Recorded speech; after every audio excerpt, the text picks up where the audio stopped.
From the moment he stepped into the cabin, he could feel the weight of eyes on him. Not the polite, curious glances one might expect from fellow passengers, but the kind of looks that carried judgment, the subtle narrowing of eyes, the half-smiles that were anything but friendly. They didn't see him as just another traveler, they saw him as someone who didn't belong. Perhaps it was the way he dressed, not flashy, not designer labels splashed across his chest, but neat, simple, and understated. In a world where first impressions often rely on outward displays of wealth and status, his quiet elegance made him invisible in all the wrong ways. He was underestimated before he even spoke, and the moment he approached the flight attendant, he could sense it, the hesitation, the slight furrow of confusion, the unspoken question of whether he had the right to be here, in first class. It's remarkable how quickly people make assumptions. Within seconds, judgments are formed, opinions are cemented, and decisions are influenced, all based on the superficial things they see: a suit that isn't designer branded, shoes that are polished but not flashy, a watch that tells the time without boasting about its price. To the casual observer, these small details paint a misleading picture. They assumed that wealth and authority must look a certain way, they assumed that first-class passengers walk and speak with an air of arrogance, they assumed that only those who flaunt their status deserve the comfort and privileges that came with the cabin he had entered. He didn't fit that mold, and that was enough for them to decide that he was out of place, that he was lesser, that he was an intruder in their carefully curated world. The subtle gestures of condescension were almost imperceptible, yet he noticed them all. The way the flight attendant's smile faltered, the way a seat was offered with a hint of reluctance, the slight shuffle as if to make room for someone more deserving. Even other passengers, unaware or pretending to be unaware, exchanged glances that carried silent approval of the discrimination. It wasn't overt, there were no words, no confrontational statements. It was quieter, more insidious, a world where judgment operates beneath the surface, where appearances dictate worth, and where assumptions replace actual knowledge. Every moment, he could feel their skepticism, their doubt, the quiet whisper of "he doesn't belong here" hanging in the air like a shadow. Judgment based on appearances is a powerful force. It can shape interactions, influence decisions, and create barriers that seem insurmountable. In first class, where comfort, luxury, and privilege are measured not only in amenities but in the attitudes of those around you, being underestimated carries its own subtle punishment. He could feel the invisible walls forming around him, the mental barriers erected by those who judged before understanding, who dismissed before knowing. Every step he took, every word he uttered, was met with a careful, cautious evaluation, as if he were being tested, measured, and found lacking based on nothing more than his outward appearance. Yet beneath that quiet exterior was a world they could not see, a world of achievement, influence, and power. A world built not on the display of wealth, but on vision, intelligence, and relentless determination. What they mistook for modesty, for lack, was in fact control, restraint, and sophistication. He had learned that true authority does not announce itself loudly, it does not seek validation through superficial trappings. The very fact that he could be judged in such a way, that assumptions could be made so confidently, revealed more about their limitations than his own. Their eyes saw only the surface, while he carried the depth of experience and success that could not be measured by a glance or a fleeting impression. Being underestimated is a strange sensation. On one hand, it irritates, sparks indignation, and ignites the desire to prove oneself. On the other hand, it offers an unusual opportunity, a chance to move unseen, to operate under the radar, to act in ways that those who have misjudged you cannot anticipate. Every slight, every glance of disbelief, became fuel. Every whisper of doubt from the cabin crew or fellow passengers reinforced a quiet determination, a mental calculation of how to respond not with anger, but with precision, with strategy, with a demonstration that transcended mere words. Being underestimated meant that the world would be surprised, that expectations could be upended, that reality could be revealed in a way that demanded acknowledgement without begging for approval. In those first moments, the tension of being judged by appearance created a heightened awareness. He noticed the small details, the fabric of the seats, the arrangement of the cabin, the way people carried themselves. He observed patterns, anticipated reactions, and mapped the dynamics of social hierarchy that played out silently among strangers. The judgment cast upon him was not just personal, it was structural, reflecting a culture of assumptions where belonging is dictated by conformity to visual cues rather than merit, where privilege is often awarded based on perception instead of reality. It was an environment designed to exclude, to elevate, to separate, and he could navigate it because he understood both the rules of the game and the fallacy behind them. As he settled into his seat, feeling the subtle hum of engines and the quiet murmurs of passengers, the awareness of being underestimated did not diminish. It lingered, a constant reminder that perception and reality are not always aligned. Every glance from those around him reinforced the misconception, every polite smile masked judgment. And yet, with every passing moment, he realized the paradox of the situation: their underestimation was not weakness, but opportunity. In their eyes, he was less than they expected; in reality, he was far more than they could comprehend. He carried himself with a calm assurance that was subtle, almost imperceptible, yet impossible to ignore for those who looked closely. There was no need for grand gestures, no need to announce accomplishments or flaunt wealth. His presence alone communicated a quiet power, a sense of control over circumstances that few could claim. People around him often mistook this understated demeanor for humility, simplicity, or even a lack of ambition, and that was exactly how he wanted it. The very essence of his success was that it didn't scream for attention, it operated in layers, unfolding in ways that revealed depth only to those who truly paid attention. Unlike many who relied on outward signs to demand respect, he understood that real influence doesn't ask for recognition, it commands it through substance and action. It was fascinating to observe how people interpreted quiet confidence. In an age dominated by ostentation and display, where achievements are measured by visible symbols like cars, clothes, and titles, someone who moved through life with measured calm often gets overlooked. His attire was always appropriate but never flashy.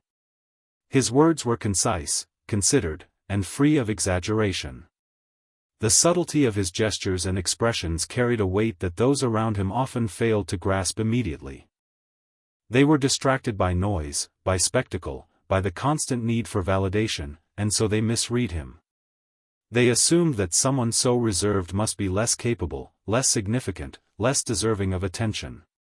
What they couldn't see was that the quietness was deliberate, a conscious choice honed over years of experience and understanding of human nature. Success of the magnitude he possessed rarely needs a spotlight. It is built through decisions made behind closed doors, strategies developed in silence, and risks taken where few can witness them. For every public accomplishment, there were countless unseen efforts, invisible sacrifices, and deliberate moves that cumulatively created a foundation no one could dismantle. While others were busy projecting power, he was quietly gathering it, refining it, and preparing it for moments when it mattered most. There is a profound advantage in being underestimated, and he had mastered that advantage. The world, accustomed to judging based on appearance and demeanor, never anticipated the scale of his influence until it became impossible to ignore. The irony of quiet confidence lies in its dual effect. To those who look superficially, it can seem like passivity, uncertainty, or even mediocrity. But to those who engage more deeply, it signals mastery, poise, and unshakable self-assurance. It is the difference between someone who seeks attention and someone who commands it without demanding it. He understood human psychology well enough to know that people often project their own insecurities onto others, interpreting silence as weakness and subtlety as lack.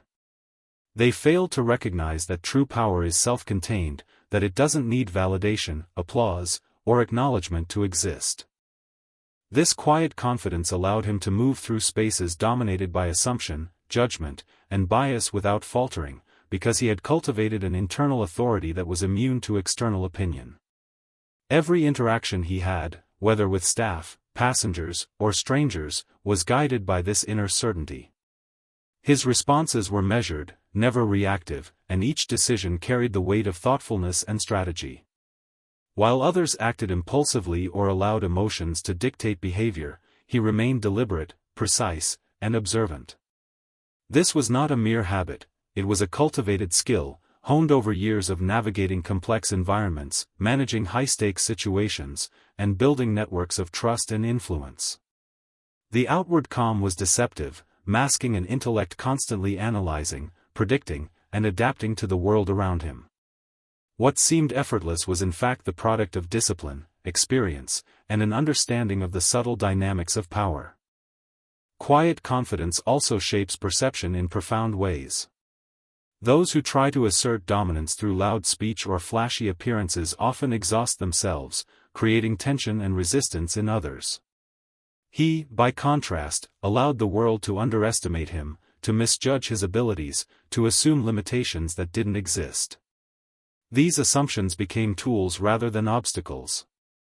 By remaining composed, he created opportunities to act where others would falter, to make decisions that surprised, and to assert influence in moments that mattered most.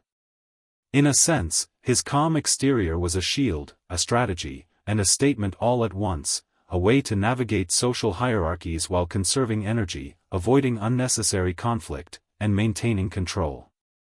It is remarkable how much impact a single presence can have when grounded in genuine confidence rather than performance.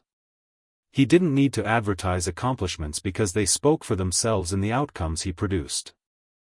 People around him, initially dismissive, gradually began to notice the results, the changes he influenced, the subtle shifts in their environment that revealed his competence.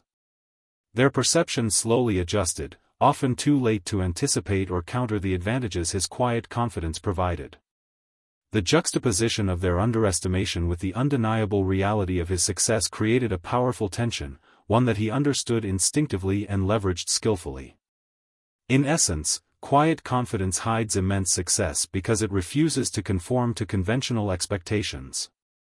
It thrives in the spaces where others demand recognition, where visibility is equated with value.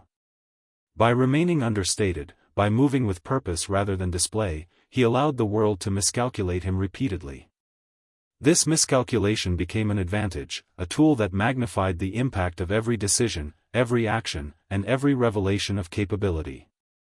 The depth of his success was invisible until revealed, making the eventual acknowledgement of his achievements all the more striking, all the more undeniable, and all the more satisfying the moment it happened. He felt the sting immediately. It wasn't a loud confrontation, not an overt insult, but the subtle, cutting way they treated him that made the humiliation sharper. A half-smile from the flight attendant that barely concealed skepticism, a slight hesitation as she gestured toward his seat, the quiet whispers of other passengers exchanging glances, each of these small, almost imperceptible acts combined into a weight that pressed on him. The humiliation was not just personal, it was public, experienced in front of strangers who, knowingly or not, became witnesses to the assumption that he did not belong. In that moment, he was invisible in all the ways that mattered to those who judged him, yet painfully visible in the ways that reminded him of their misjudgment. The irony of being underestimated while seated in a space meant for comfort and privilege was not lost on him, and it stirred something deep within, a spark that would soon ignite into determination. Humiliation has a peculiar way of shaping the mind. It forces a reckoning, a confrontation with one's own sense of worth and the external perception of it. Some shrink under it, allow it to define them, or react impulsively with anger or resentment. But he felt a different response, a quiet, steady resolve that began to take form in his mind. The insult, whether intentional or born of ignorance, became a catalyst. It transformed the situation from a passive experience into a challenge, a problem to solve with precision and strategy rather than emotion. Every glance that implied doubt, every gesture that suggested he was out of place, fueled his awareness, sharpening his focus and making him acutely conscious of the opportunities hidden within the moment. Humiliation was no longer a burden, it was a tool, a spark that demanded action, and he was ready to wield it. There is a subtle power in using humiliation as a motivator rather than a weapon against oneself. He recognized that the people who judged him were limited by their assumptions, trapped in their narrow definitions of status, success, and belonging. Their doubt was based on superficial observations, but it could be transformed into an advantage if approached with strategy. The very act of underestimating him created a blind spot in their perception, a gap in awareness that he could exploit. What they intended as a dismissal of his presence became a setup for the revelation of his capabilities. The humiliation, rather than diminishing him, allowed him to plan, to anticipate, and to prepare a response that would not only prove them wrong but also assert his authority in a way that left no room for doubt. Determination born from humiliation is different from ordinary ambition.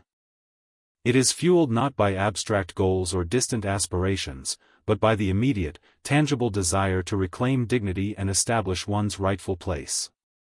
Every moment in that first-class cabin was a lesson in observation, calculation, and restraint. He noted the way people carried themselves, the hierarchy that existed even among strangers, and the subtle ways in which judgment was communicated without words. Each slight, each gesture of dismissal, became data, feeding the mental blueprint of how he would respond. Unlike anger, which can cloud judgment, this determination was measured, deliberate, and strategic. It was a fire that burned without consuming, a drive that propelled him forward while maintaining the appearance of calm, control, and sophistication. The process of transforming humiliation into determination requires self-awareness and patience. He understood that immediate confrontation or impulsive reactions would only confirm their assumptions, reinforcing the misjudgment instead of subverting it. Instead, he chose to internalize the moment, to let it settle into the mind as a quiet, persistent reminder of both the injustice and the opportunity. The sting of being underestimated sharpened his perception, heightened his awareness of the social dynamics at play, and clarified the path to reclaiming respect without needing to shout, argue, or explain. It was a strategic patience, a calculated silence, that would eventually magnify the impact of his actions. In addition, humiliation exposes vulnerabilities not just in oneself, but in others. He recognized the fragility of those who had judged him, the insecurity hidden behind their confidence, and the reliance on superficial cues to maintain a sense of control. This insight added another layer to his determination. It was not merely about proving them wrong, it was about demonstrating that true competence and authority are not measured by assumptions or appearances but by action, decision-making, and the ability to influence outcomes in ways that cannot be ignored. The humiliation he experienced illuminated the contrast between perception and reality, highlighting the gap he was prepared to exploit. Every glance of doubt, every whisper of disbelief, became fuel for a mental rehearsal of what was to come. He envisioned the reactions, anticipated the surprise, and felt the quiet satisfaction that comes with knowing the outcome is within one's control. Determination fueled by humiliation is persistent, it is not momentary or reactive. It is a force that shapes behavior, influences decisions, and guides strategy over time. Each moment spent in that cabin, surrounded by people who underestimated him, reinforced a growing clarity, that their assumptions would not dictate the story, that their judgment was irrelevant to the reality of his experience, and that the eventual revelation of his capabilities would be undeniable. The transformation from humiliation to determination is a subtle art, a mental alchemy that converts shame or doubt into energy and focus. He could feel it taking hold, an internal shift that aligned every thought and intention toward reclaiming control, asserting respect, and revealing the truth hidden beneath assumptions. This determination was not loud or aggressive, it was quiet, persistent, and inexorable. It gave him a sense of purpose, an understanding that the moment of discomfort was temporary, but the opportunity to demonstrate his worth was enduring. When faced with injustice, there are many ways to react. Some respond with anger, allowing emotions to dictate actions, while others retreat, letting the insult pass without resistance. But he understood that true power lies not in immediate reaction, but in strategy, carefully calculated, deliberate, and precise. The unfair treatment he had experienced in first class was not something to be ignored, nor was it a reason for rash retaliation. Instead, it was an opportunity, a situation that required observation, analysis, and clever maneuvering. He could see the misjudgments, the assumptions, the biases in the behavior of those around him, and he realized that a strategic response could transform humiliation into an undeniable display of authority and competence. It was not about vengeance born of emotion, it was about action born of intelligence. Cleverness in the face of injustice begins with awareness.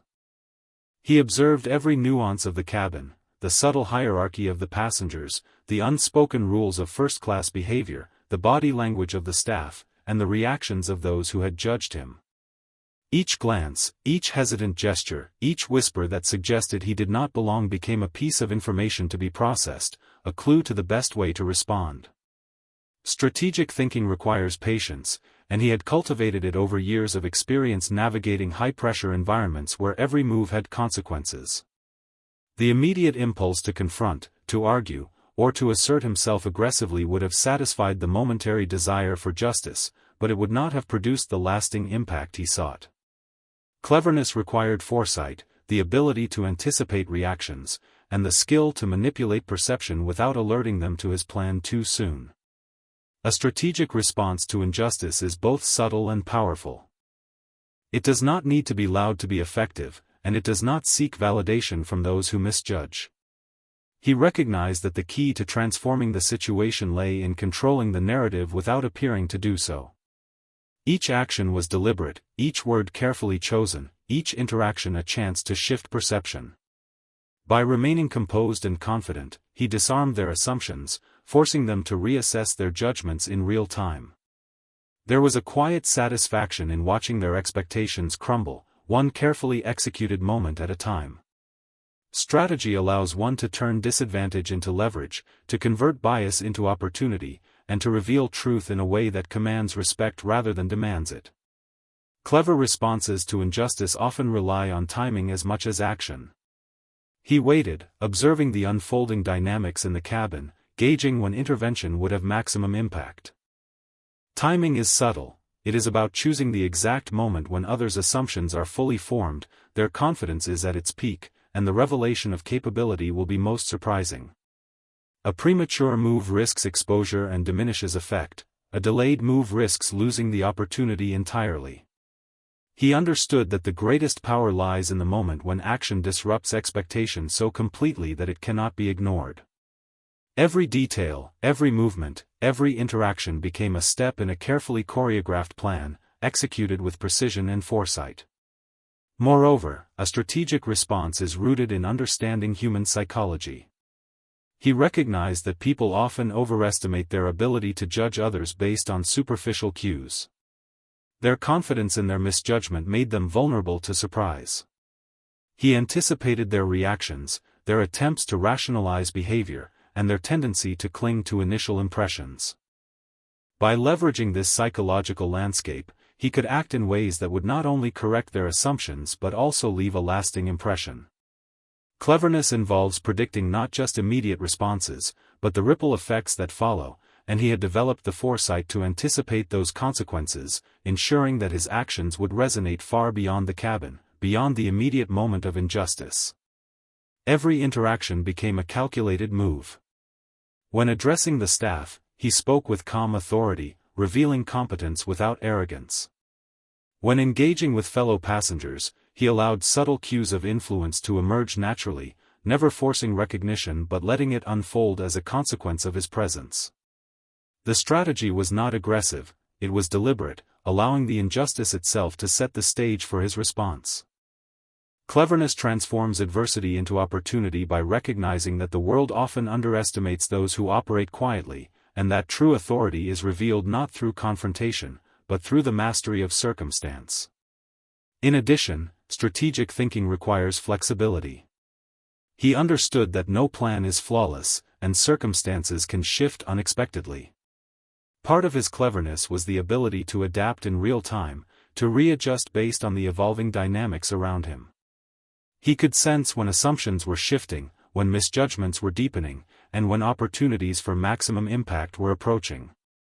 This adaptability ensured that his response would be both effective and elegant, leaving no room for doubt or contradiction.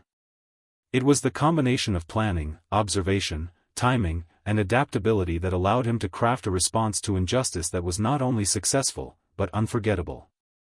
Clever, strategic responses are often invisible until fully realized.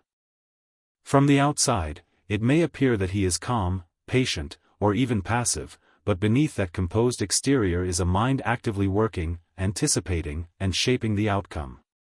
Every decision is guided by intention, every action designed to correct the imbalance caused by unfair treatment. The brilliance of this approach is that it turns the tables quietly but decisively. The injustice itself becomes the framework for demonstrating competence, authority, and control.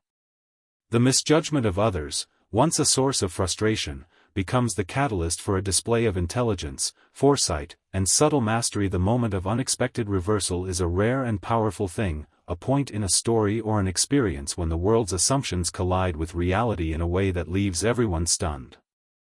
In the first-class cabin, he sat surrounded by people who had already made their judgments, who had assigned him a place in their mental hierarchy based on appearances, and who believed that the narrative was already written. They expected compliance, meekness, or at best polite acquiescence.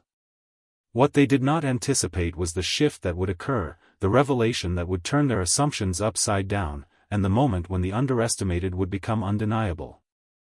The reversal was not abrupt or chaotic, it was calculated, precise, and executed with a calm confidence that made the shock all the more potent. There is a special satisfaction in being the author of your own reversal, in knowing that you have orchestrated the moment when perception and reality clash. For those around him, it was disorienting.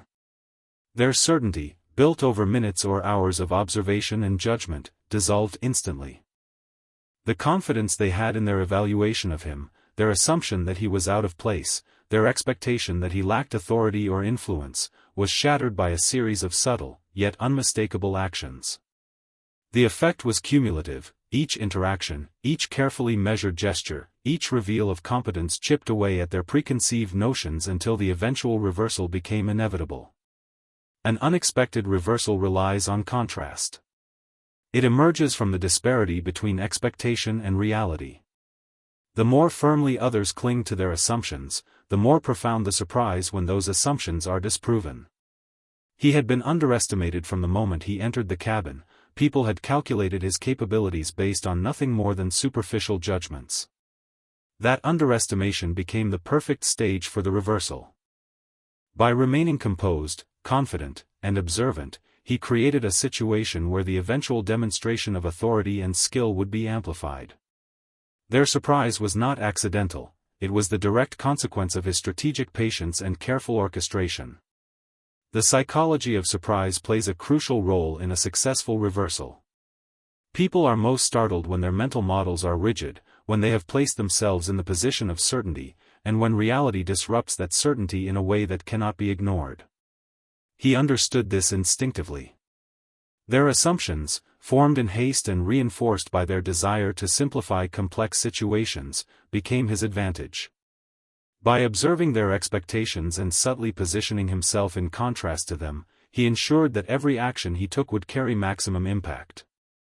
Each moment of revelation was designed not just to correct perception, but to impress upon them the depth of their misjudgment, leaving a lasting imprint of respect, awe, or even shock. Timing is everything in an unexpected reversal. Acting too soon can reduce the effect, acting too late can miss the opportunity entirely. He was acutely aware of the precise moment when his actions would create the maximum contrast with expectations. This was not about impulsive reaction or hasty correction, it was about calculating the exact point when revelation would have the greatest impact. The reversal unfolded in a series of deliberate steps, each designed to heighten the effect. From subtle gestures to decisive actions, every movement contributed to a crescendo of surprise that would leave observers rethinking everything they thought they knew. Moreover, an effective reversal carries a lesson in humility for those who misjudged. The shock is not only in the action itself, but in the realization that their assumptions were flawed. He demonstrated, without a word of confrontation, that true capability does not always announce itself, and that the quiet, composed individual who seems unassuming can possess strength, skill, and authority far beyond what appearances suggest. The reversal forces reflection. It exposes the limitations of superficial judgment and underscores the danger of assuming knowledge based on incomplete information. The impact of this revelation is amplified by its subtlety, by the contrast between calm composure and undeniable demonstration of competence. Unexpected reversals are also profoundly empowering for the individual executing them. There is a deep satisfaction in transforming the energy of underestimation, doubt, or disrespect into a moment of undeniable influence. The power lies not just in surprising others, but in affirming one's own worth, capabilities, and judgment. For him, every glance of disbelief, every subtle gesture of recognition, every moment of realization from those who had misjudged him reinforced the effectiveness of his strategy. The reversal was not merely about winning respect, it was about asserting presence and authority in a world that had momentarily tried to deny it. Additionally, the art of surprise requires confidence in one's abilities. One cannot execute a reversal effectively without complete trust in skill, preparation, and judgment. He had built his confidence quietly over time, through experience, discipline, and deliberate cultivation of competence. When the moment arrived, it was not fear or uncertainty that guided his actions, but clarity of purpose and assurance that the outcome was not left to chance. The unexpected reversal was therefore not only a surprise to others, but also a validation of his own mastery, a demonstration of how preparation and strategy can create moments of profound impact. The lasting power of an unexpected reversal lies in its memory. People rarely forget the moment when their assumptions are proven wrong, especially when it is done with precision, composure, and undeniable skill. In the cabin, their perception of him shifted completely, not because he demanded recognition, but because he revealed reality in a way that could not be denied. They were forced to reconcile the person they had misjudged with the undeniable truth, and in doing so, they became part of a narrative he controlled. The reversal transformed the moment from one of humiliation and underestimation into a stage for his authority, competence, and presence to shine. Triumph has a way of revealing truths that words alone cannot convey. It is the culmination of effort, strategy, patience, and resolve, manifested in a result so undeniable that it leaves no room for doubt. In the context of being judged and underestimated, triumph becomes more than personal achievement, it becomes a statement, a correction of perception, and a validation of one's inherent worth and capability. When they assumed he did not belong in first class, when they dismissed him based on appearance, and when they underestimated his presence and influence, they set the stage for a moment where the outcome would speak louder than any argument or explanation could. Triumph, in its purest form, is both a revelation and a response. The journey to triumph begins with enduring judgment without yielding to it. He had been scrutinized from the moment he stepped into the cabin, every glance and gesture serving as a subtle reminder of others' assumptions. For many, such scrutiny might have created self-doubt or frustration. But he transformed that scrutiny into fuel, channeling the energy of being underestimated into careful observation and strategic action. Triumph is not immediate, it is built through the accumulation of decisions, actions, and resilience over time. Every step he took, every interaction he navigated, and every choice he made contributed to the eventual outcome that would leave judgment powerless and perception redefined. Triumph also demands consistency in character and composure. It is not a fleeting moment of luck or chance, it is the product of deliberate effort and maintained integrity. In the cabin, he remained calm and poised, displaying a confidence that was quiet yet unmistakable. This composure, maintained even in the face of subtle humiliation and doubt, created a foundation for his ultimate triumph. It was a reminder that judgment based on superficial impressions fails to account for depth of skill, experience, or insight.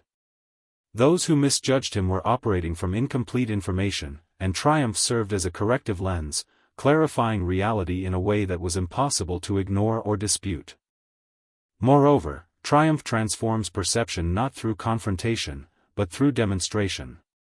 Words and explanations are often met with skepticism or dismissal, especially when judgment is rooted in bias.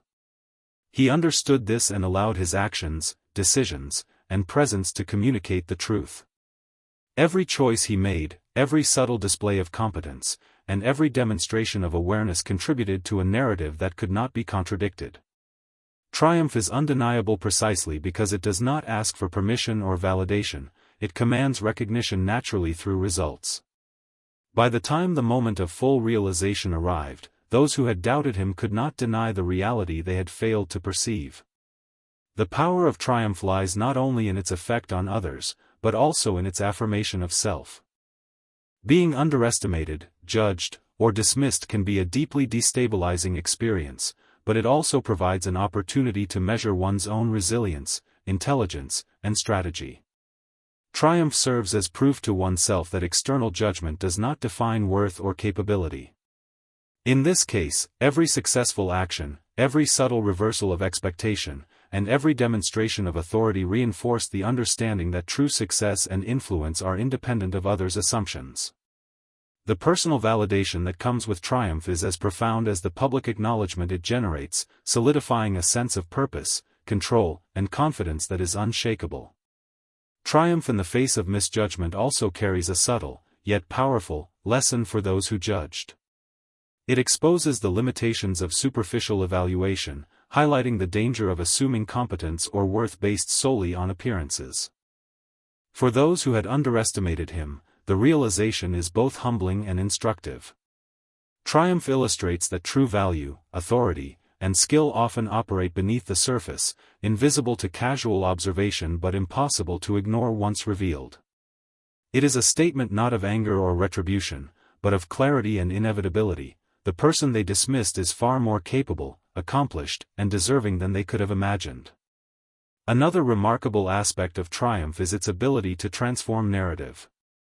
Before the moment of undeniable success, the story was one of assumption, misjudgment, and underestimation. Afterward, the narrative shifts entirely, and the truth becomes central. In the first-class cabin, those who doubted him were confronted not with argument, but with reality. Every glance of disbelief, every subtle acknowledgement, every moment of reassessment contributed to a reconfiguration of perception. Triumph rewrites the story, taking a situation in which power and authority were questioned and turning it into a demonstration of mastery, competence, and presence. Triumph also resonates beyond the immediate moment, leaving a lasting impression. People remember the moment when assumptions were proven wrong, especially when it is achieved with composure, strategy, and intelligence. In this case, triumph was not loud or boisterous, it was precise, calculated, and undeniable. The impact lingered, influencing not just those present, but also shaping the way they perceived judgment, authority, and competence in general.